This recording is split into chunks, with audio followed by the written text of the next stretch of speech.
Hi everyone, Vegas from Critic here, Jeffrey K. Howard. I have a really cool vlog today. I had the best time last night. A good friend of mine invited me to a concert to hear Seth MacFarlane. Yes, Seth MacFarlane, Family Guy, American Dad, Ted, to sing at the Wynn Hotel with an 80-piece orchestra behind him. And we're not talking like, rock and roll songs. We're talking the American standards. We're talking Frank Sinatra.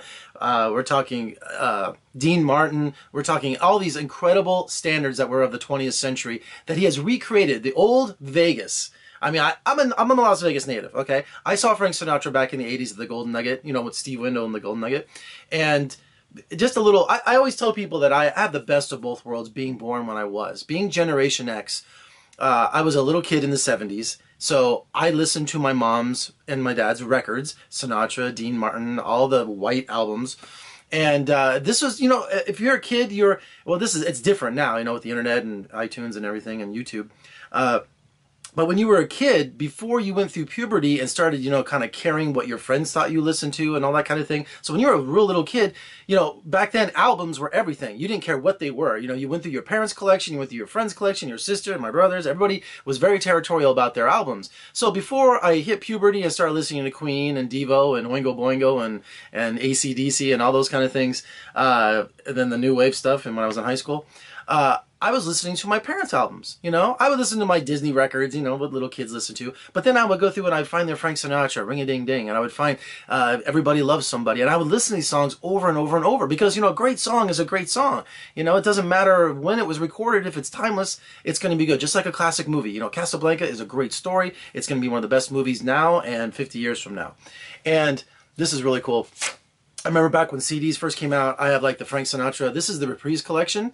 And I have the Capitol collection too, which I think is a better recordings. But the Reprise, this is, Frank Sinatra started this company because he didn't own his songs, his recordings. So when he recorded the Reprise, these are the ones he would perform and these are the ones he would sell, and Capitol him. It's a big, long story.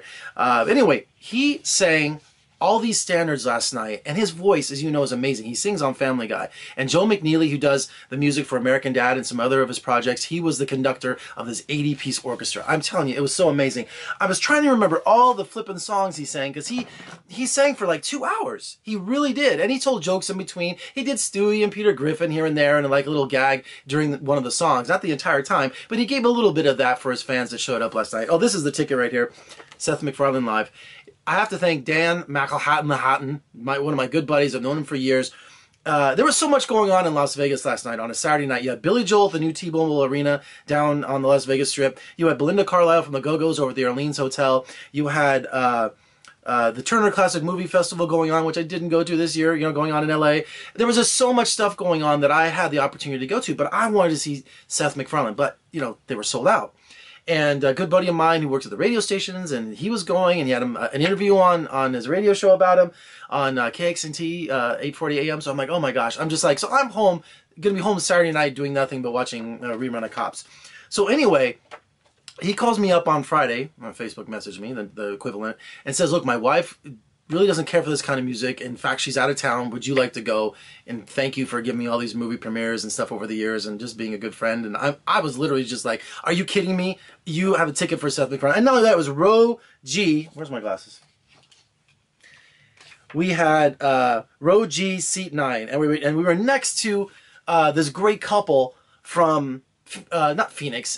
They're from Parker, Arizona, and they drove out just for that day. They were 20-somethings, and it was just great. We had a great time with them. We were all doing Family Guy jokes and everything. We were just having cracker jokes. The energy in the air was amazing, and I try to remember all the songs this guy was singing, and listen to some of these songs. I'll put my glasses on now because I'm near 50. You're Just Too Marvelous for Words. You're Just Too Marvelous, and Autumn in New York. Amazing rendition of that, and I have to tell you, the music he was doing, these standards, he was using the original arrangements for Frank Sinatra by some of his arrangers, the great Nelson Riddle. I mean, and I'm listening to this orchestra. I mean, like I said, we're 4 or 5 rows from the stage, and it sounds like the album. I mean, that's what's really freaking me out, because I know those tunes so well. They're so ingrained in me, and I'm listening to the arrangements, and I'm listening to my friend go, this sounds like a recording, but it's not. I'm like, they were all doing it live. Unbelievable.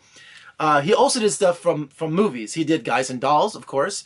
He did So Many Faraway Places from Dr. Dolittle. That was written by Anthony Newley. There's so many wonderful faraway places to see. I'm the guy with the worst voice. I know, shoot my singing teacher, as Bob Hope would say.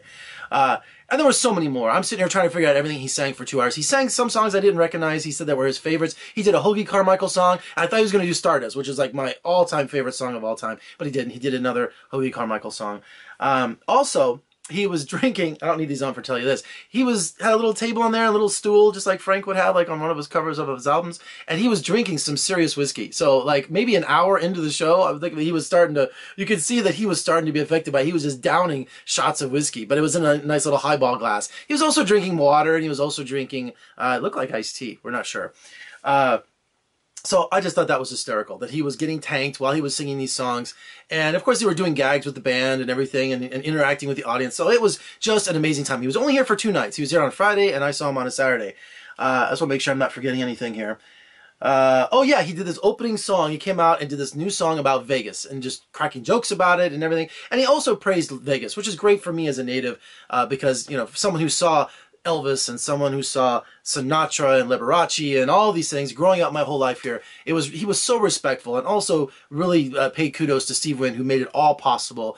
I know because he, you know, is a big Sinatra fan. Have you eaten at Sinatra's in the Wynn? It's an Italian restaurant, all, you know, approved by his family and memorabilia. His Academy Award is there for From Here to Eternity. You should see the picture. I posted it because I was like, oh my gosh. So I always ask for that. People ask me what for Christmas. I go, take me to Sinatra's. So my family, thank you, Angela. Thank you, Lindsay. Thank you, Sean. They took me to Sinatra's. Now, here's a really great story at the end of it. I'm always one of these people who want to meet, you know, Seth MacFarlane. I want to meet these stars, you know, backstage or something like that. Well, that didn't happen this time. We were trying to figure it out. But I'll tell you who I did meet, and we recognized him in the audience. Seth MacFarlane's dad was there. He was there with his stepmom, his Asian stepmom. You know, he made jokes about that. So afterward, he's just walking out in the lobby with his wife, and I walk up and I'm like, hi, Mr. MacFarlane, you know, I just say your son was wonderful. I shook his hand. Can I get a picture? He's like, sure. I go, I'm a native and I just love what he did. He's over, and he just had this conversation with me till these hotties from hell showed up and just dressed to the nines and stole him away from me, going, oh, staff told us the hello. And, you know, they were trying to get backstage, I think. So anyway, that was a really surreal experience. I couldn't meet Seth MacFarlane, but I met his father. So, you know, I'm telling you, these songs are amazing, and he just brought something back that we haven't had in Vegas in 40 years. And just, it was an amazing night. And I have to say thank you again to Dan for making it all happen. All right, Seth, please come back and do a Christmas show like you did in LA last year, or just keep coming back, you know, because you sold out. It was sold out, and it was intimate in the showroom, and people went crazy. So thank you so much. Thank you for coming to Vegas, and thank you for doing such a wonderful concert. All right, for more reviews and interviews, just surf on over to my website at VegasFilmCritic.com. I'm Jeffrey Gay Howard from Sin City, Las Vegas. I'll catch you next time.